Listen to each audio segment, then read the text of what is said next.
It's a 411, folks. Welcome back to the 411 podcast. I am Pat Daly. Welcome back to the virtual studio. To my left, Mr. Michael Quattromani. It is a pleasure to be among you boys. And below, Mr. Will Casey. Happy to be here. Boys, first of all, Merry Christmas. Happy holidays to everybody watching. Super exciting time. Christmas Eve tomorrow. Super fun. How are you feeling? I'm so excited to see Santa. I could not be more excited for Christmas, but a little disappointed with the Patriots, you know. I think we all are. I'm looking forward to Christmas too. Got a big meal planned tomorrow with the family. This podcast will probably be released tomorrow. So enjoy, watch a little 411, eat a little Christmas Eve dinner, enjoy time with your family. But do not forget the 4. Don't forget that. That's crucial. Very important. Boys. Crucial. Let's get into it. Let's get right into it. Patriots versus Dolphins. Is it bold to say this is the most disappointed I've ever been in New England? Yes. I wouldn't say most disappointed, but this is up there. I think rock bottom for me was the Denver game.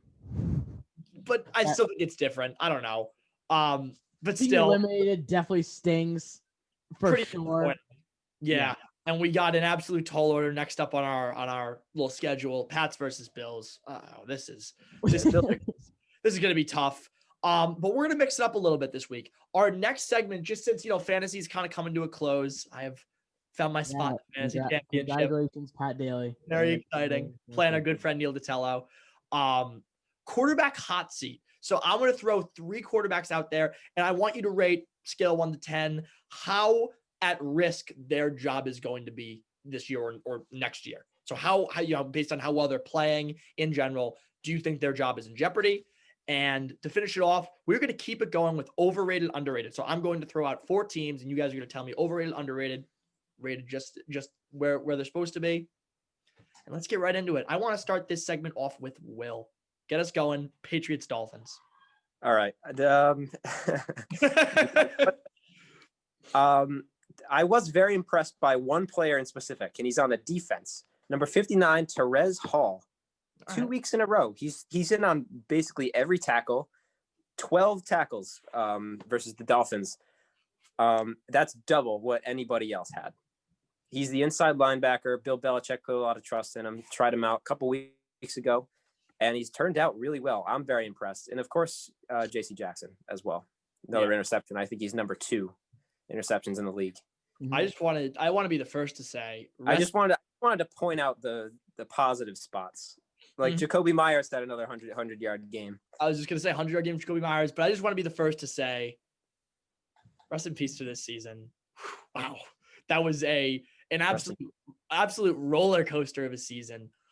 We couldn't play all 4 quarters this game. Simple as that. They ran us in the 4th quarter, fumbled thrice, 2-9 on 3rd downs. They just outplayed us all around. The only positive, like Will said, I see is some good play on the defense, very spotty, and Jacoby Myers going for 111 yards. Also the special teams. That's been a plus this season.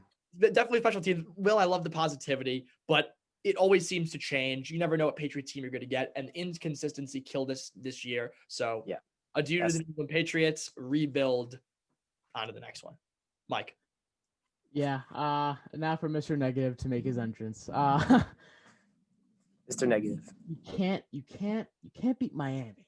Like you can't beat Miami with a rookie quarterback who you historically, statistically are fantastic against.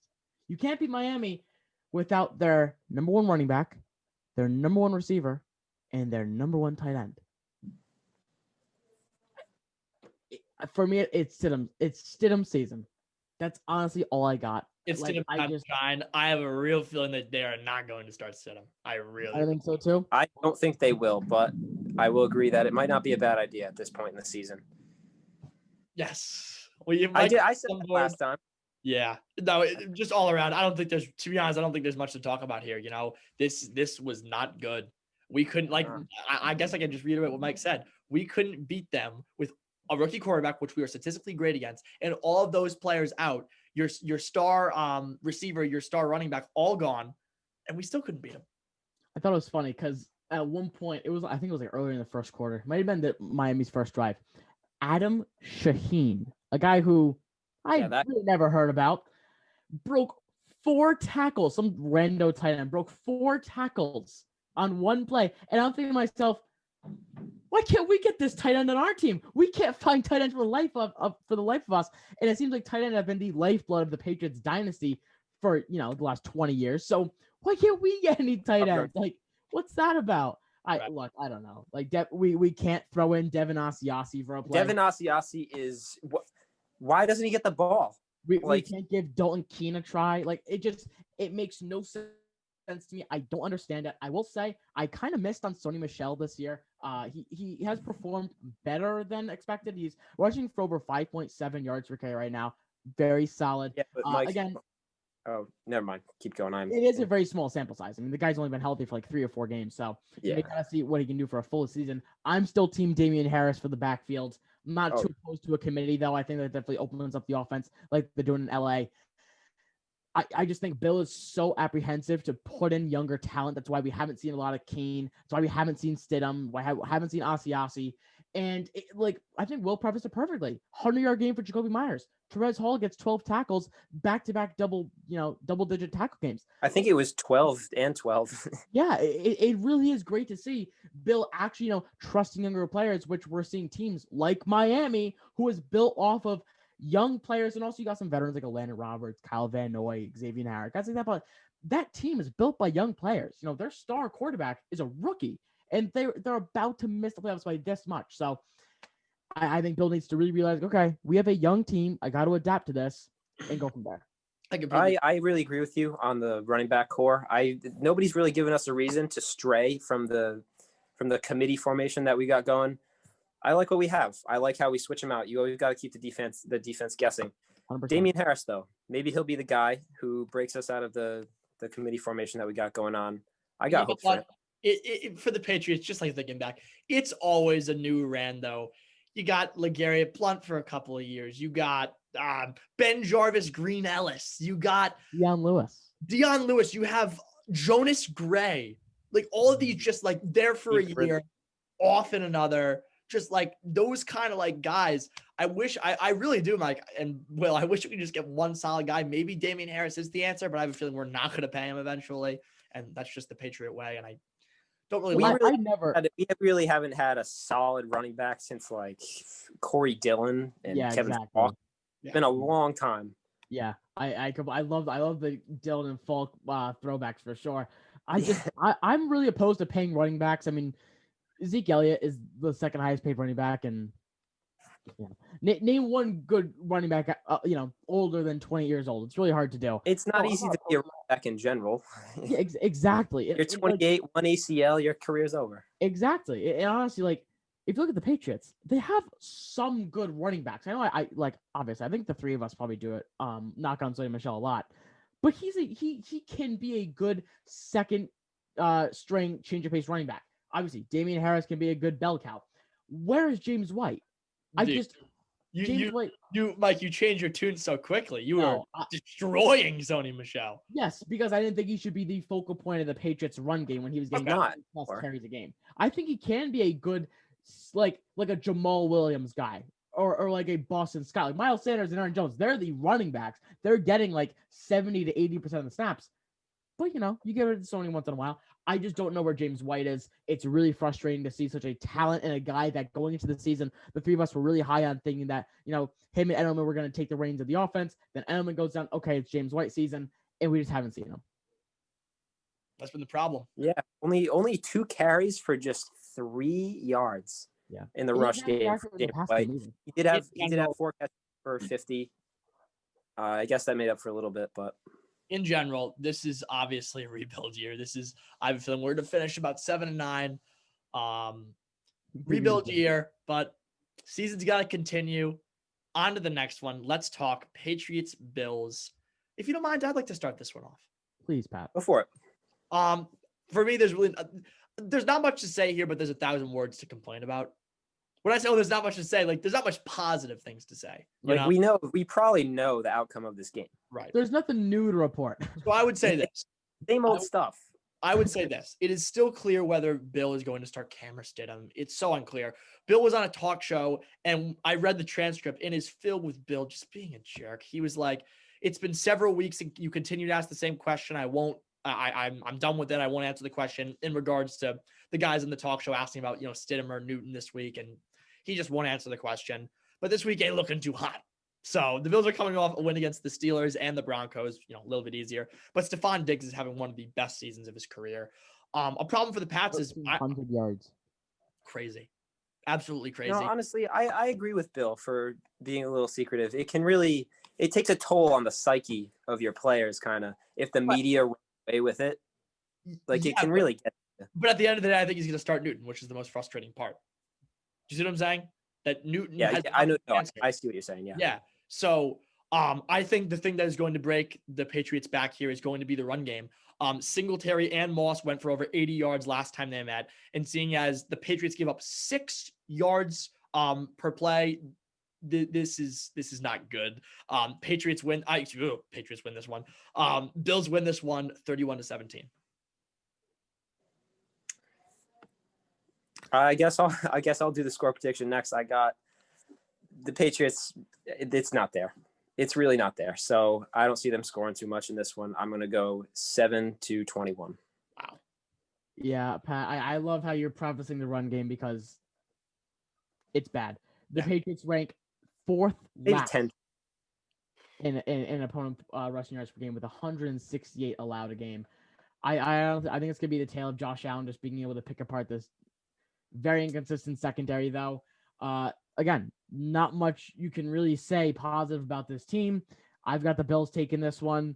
It's a pretty easy take here. I don't think there's gonna be a whole lot of backlash against it. I've got the Bills 31-17. Same as me.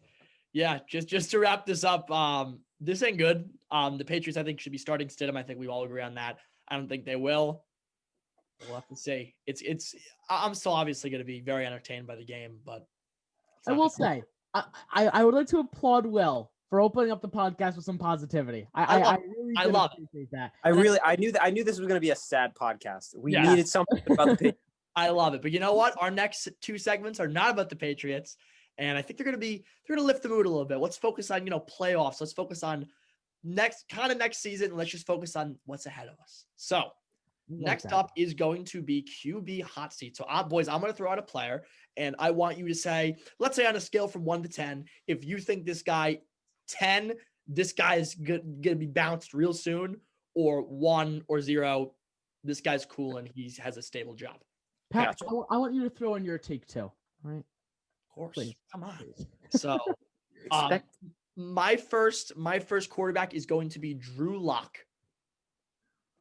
Ooh, that was interesting. He did get COVID this season, right? He also no, I think he had a shoulder injury, I want to say. I think he also got COVID. Either it was a shoulder injury or the COVID. Mm-hmm. It hasn't been an easy season for him. I really don't want to say much without like a real complete season. Plus, I don't know. The Broncos roster isn't too strong this year. It's kind of like I keep bringing up Deshaun Kaiser. It's kind of like him. It's like sometimes these players will be put into a really terrible organization and then be out of the league in a couple of years. Yeah, I don't know. I'm gonna say 4. I'm gonna say 4 out of 10 for him. I think it's you put Cortland Sutton back on that team and maybe things change a little bit. I mean, he is a 1,000-yard receiver. They're hurt on defense, so they're always defense is getting knocked off the field pretty quickly, and I don't know. I think Drew Lock is a talented quarterback. I think there's kind of like a 3-year plan with him. It's kind of like, all right, after 3 years, we'll see what happens. He's still new. His time's not up yet. I wouldn't say his job's in jeopardy.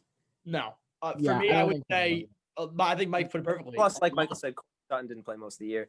Yeah. Right. A lot of this team's failure has been on the defense. I completely agree with you, Michael. They kind of completely revamped that defense. That defense used to be so strong when, let's say, like Peyton Manning was there on that Super Bowl. It's just injuries. It's really, injuries. Yeah, they ranked 5th last in opponents' points per game, 29.5. Yep. So I would say because of that and because of some of the weapons that have been taken away, like Cortland Sutton, like you said, 1,000-yard receiver, I'm going to put him. I'm almost even a little more comfortable. I'm going to put him at like a 3-2. Yeah, I was fine, at least for next season, depending on how he performs. I think he's got talent. He stays. I will say though, it's definitely hurting him that his coach is Vic Fangio, who is a very defensive-minded coach, and that obviously we've seen in the past that it doesn't usually help a rookie quarterback develop when they have a defensive-minded coach. Say what you want about Adam Gase, he sucks as a coach, but he is a defensive-minded coach, and I think that he's obviously hurting the builds or whatever the word is. Yeah, development of Sam Darnold. Yeah, I'm with you all around. Will, give me a rate. Oh, I got 3 out of 10. 3 out of 10. All right. Drew Lock stays, I guess. Number 2, I have Daniel Jones. It's again the Giants had another tough injury season. I guess, yeah, with the loss of Saquon plus their really terrible wide receiver core, I still don't see him going anywhere. I still think he's a talented player, especially with his legs. I'm going to put him low with Drew Lock. I want to say around 3 to 4. I don't think he's going anywhere. Same type deal. Mike.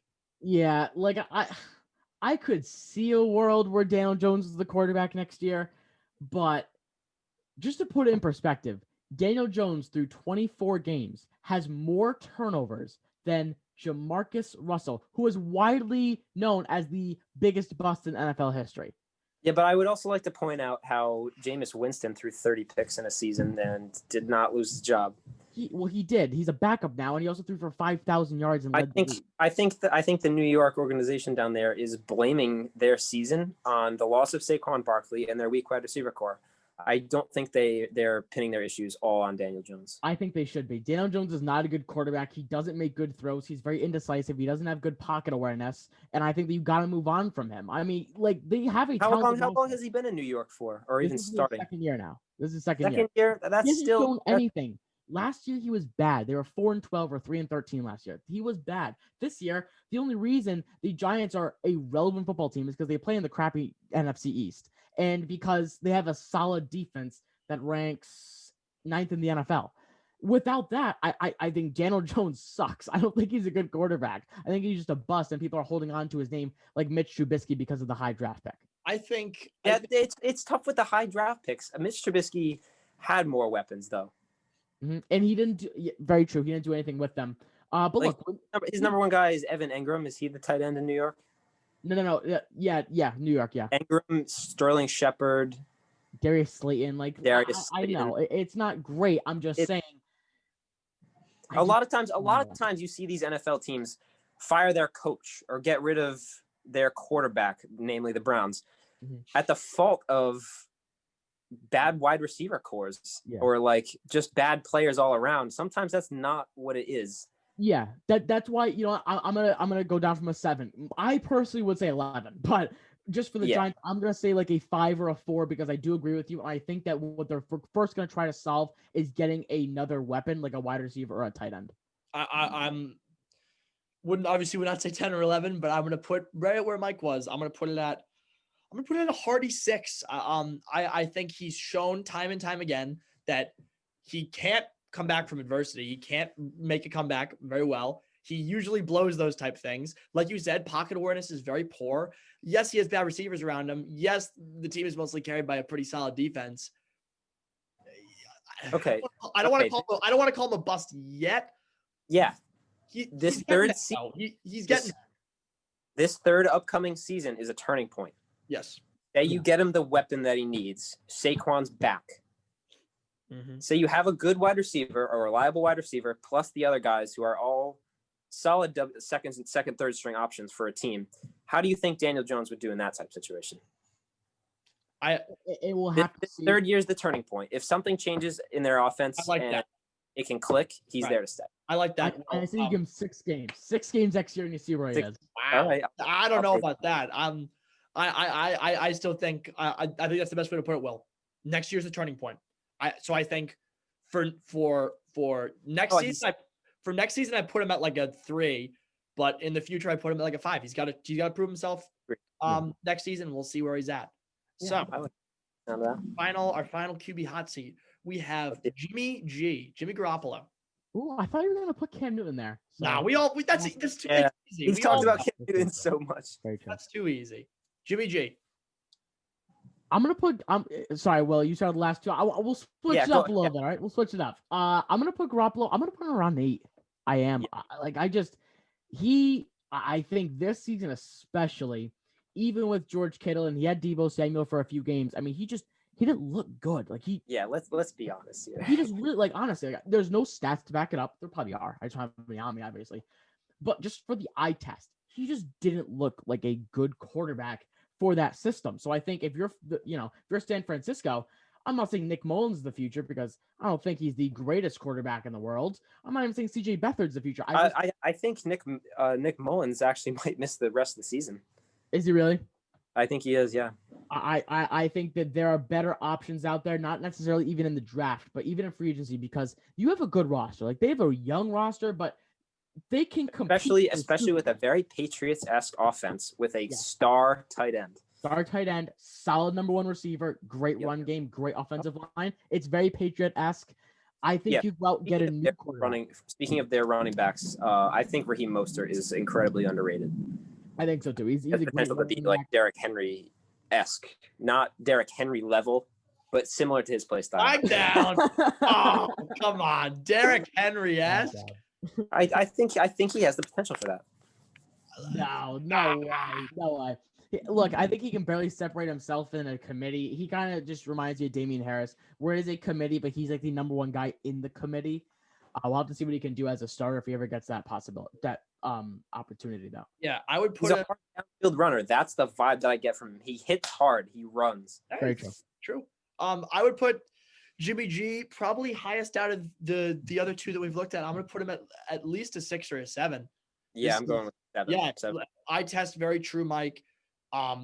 It's pretty clear. He's right. It hasn't worked out in San Francisco, and there's actually even rumors of him making a comeback to the Patriots. Yeah, no, I've seen those. I would not be opposed.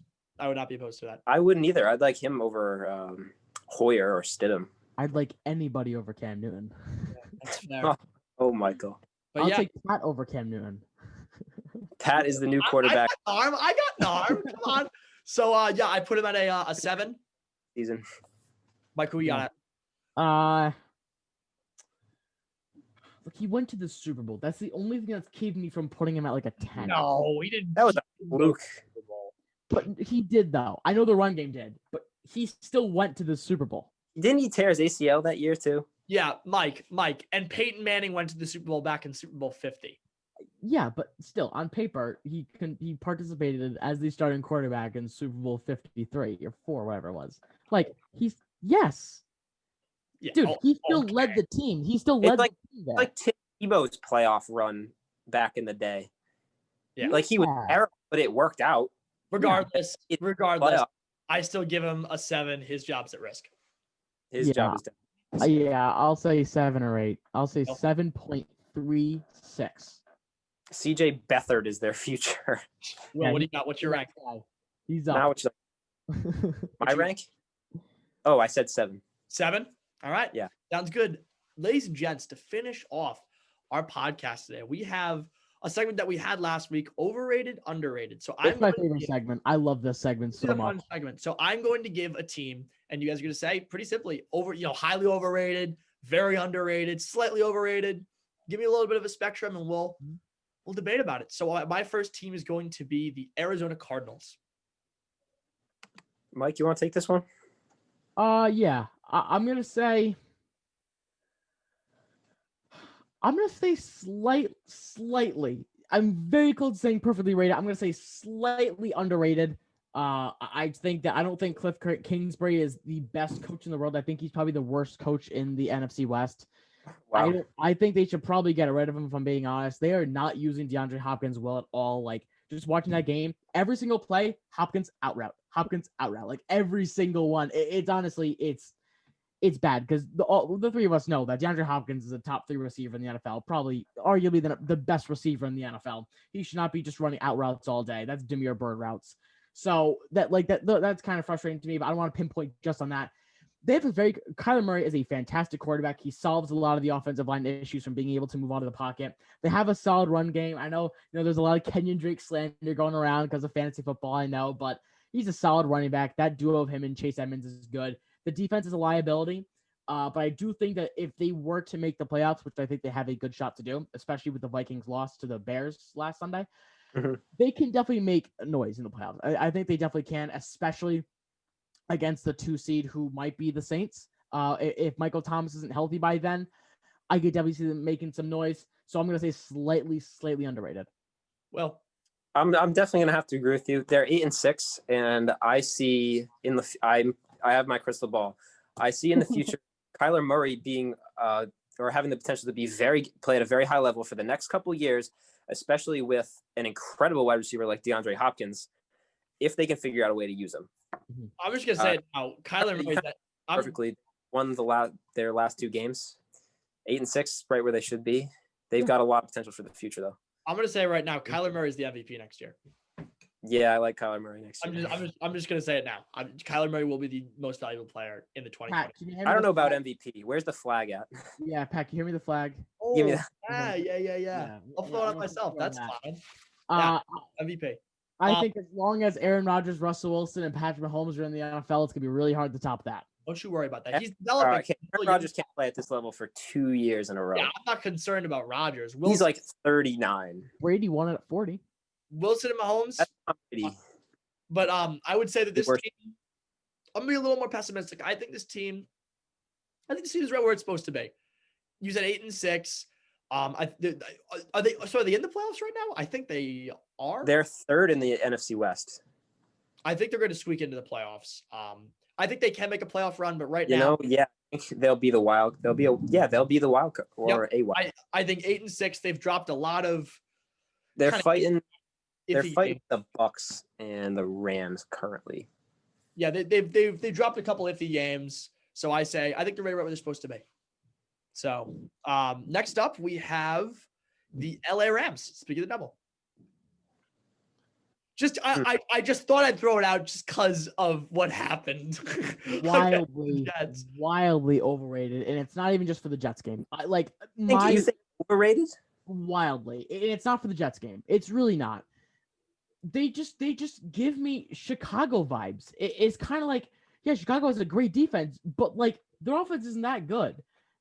Jared Goff is not that great of a quarterback. I mean, he's a very game manager system-esque quarterback with a good head coach.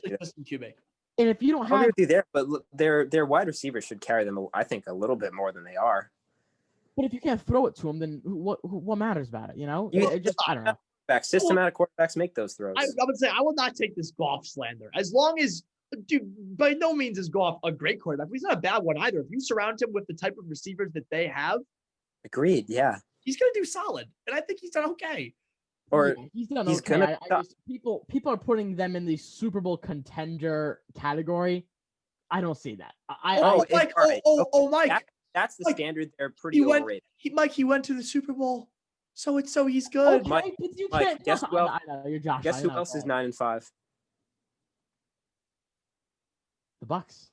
The Bucks. Bucks 9-5. And they're winning the Super Bowl. I'll take their talent all day. Take their talent all day over LA. Wow. They have a 1 defense. One of the best offensive lines in the NFL. Tom Brady, enough said, and one of the most talented offenses. Like, I'm not saying right now they're like, if I were a betting man, I'd say the Chiefs, but I want to say the Bucks. Like, it's I'm a just answer, you know. No, I know. Oh no, hey, Will, I like it. You're just playing devil's advocate. I respect it. But yeah, I would say that this team, I'm not going to say wildly as Michael is saying, but I would say, this team's a little bit overrated. That this type offense that they have with definitely a system quarterback, great receivers, Cam Akers is doing pretty solid, and obviously a high-powered defense, Aaron Donald, obviously. This team should be doing better than they are. I say a little bit overrated. Yeah, I mean, I can't argue with that. Aaron Donald, obviously crazy. I do. All right, I do like their coaching far better than the Cardinals. I really like Sean McVay there. Yeah, I can agree with that. Because he's one of the youngest, or maybe the youngest in the league. The youngest. And yeah, he's already like, I don't know. I like him. So I think so too. I think it's very subjective. Like, if you think this team is going to the Super Bowl, they're wildly overrated. If the standard is them going to the Super Bowl, then they're definitely overrated. Yeah. 100%. We got 2 more left. The next one is going to be the Browns. Because, It's been crazy this year with the Browns. You know, I don't say nobody really saw them coming, but it's the Browns. You know what I mean? That you always kind of have that stigma in your head. I'd like to start with that one. The Browns are 10-4. I want to say about 2 weeks ago, I had no idea that their record was that good. Really, I was still under the impression that they were still building up. Yeah, and they're 10-4. They're in the playoffs right now. Like The pretty Patriots had early in the 10 playoffs. a couple of years ago. I think they're underrated. The Browns are looking good. Baker Mayfield's actually developing very nicely. They've got Jarvis Landry and Odell Beckham Jr. That's a very strong. If I can say one thing about Go ahead. Well, go ahead. No, you didn't want to say something? No, I would just say, if I could say just one thing about this entire debate about the Browns overrated, underrated, Baker Mayfield is peaking at the right time. That's all I'm going to say. No, yeah. I was going to talk. Perfect. I don't know. He's developing very nicely there. I love they got a kind of young, healthy wide receiver. Not healthy at this point in time, but a good wide receiver core. I really like Landry and Odell paired up together because they did play together at LSU. I don't know much about the Browns defense, but they're 10-4. They can't be that bad. I'm going to say pretty underrated. I'm not going to say slightly. I'm not going to say overly. I think they're pretty underrated. Agreed. This team is such a hard team to read. Like, yes, because they have the easiest schedule in the NFL. No, they don't. Like, yeah, they do. Ravens do. No, not coming into the season. No. I see. Based on the records of the teams they've played, they have statistically the easiest schedule in the NFL. Gotcha. So it's like, to answer your question, I got the opponent's defense set up right now. Cleveland is 23rd, so they're not good. They're like 9th worst. I think that equates to. Wow. I think for me, it's kind of like, to make the playoffs and be a contender, you need a good quarterback, a good coach, and a good defense. And I think here's a stat. Their points against is 374 compared to the Steelers above them was 264, and the Ravens below them is 287. Yeah. So look, I think Kevin Stefanski's a really good coach. I'm not sold on Baker Mayfield just yet, and that defense is definitely a liability. They're so tough to read because, they're 10-4. They have a great offense. That running back duo is the best in the NFL. Nick Chubb, I loved him this season. He carried me until he got hurt. All right, if Nick Chubb had played the whole season, I think I would be in the Super Bowl in our fantasy league. I think you would too. They're really tough to read. I'm gonna say right now they're a little bit underrated, honestly, for people like me who are kind of like a little bit, what's the word? Questioning, little skeptical. Questioning. Yeah, a little skeptical about what they are. He's a Browns skeptic. But I think there are definitely reasons to be skeptical about them, defense and schedule. Mm-hmm. All right, boys, to finish it off, I have a team and I also have a player, because there's been a lot of talk about this team and this player. Okay. Baltimore Ravens and Lamar Jackson. Kind of just both in one. How do you guys feel? This season was scary for Lamar Jackson. I was really high on him coming out of last year, and it just didn't pan out the way I thought it would. I used a really high draft pick on him this year, in fantasy especially. It really did not work out. I ended up benching him most of the season for Tom Brady. I think this season was scary for him. He was the MVP last year, and this season was just nowhere close. I didn't see much of the old Lamar that I did last year.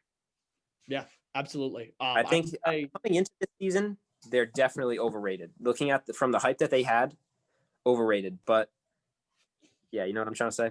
Absolutely. I would say for the Ravens that the ball is in their court right now when it comes to the playoffs. They have 2 games left against the New York Football Giants and the Bengals.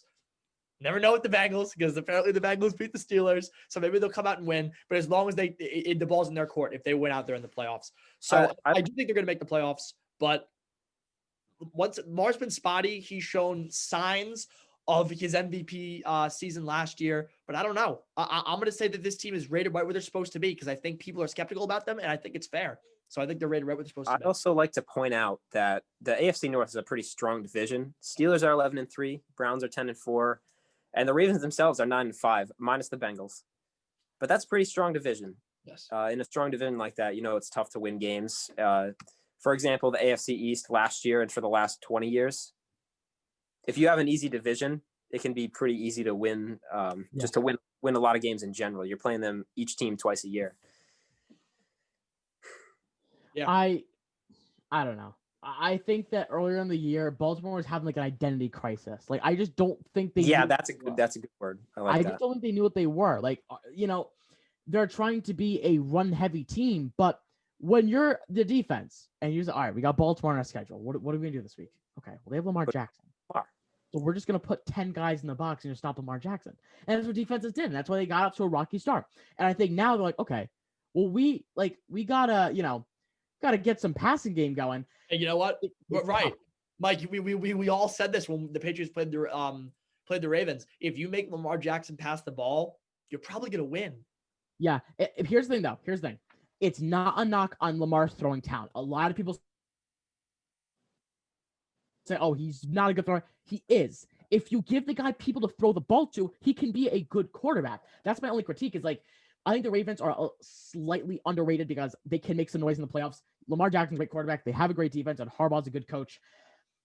I think Lamar Jackson is very underrated. I do. People slander him so much, and I don't know why. He's still a great quarterback. He's carrying this Ravens offense.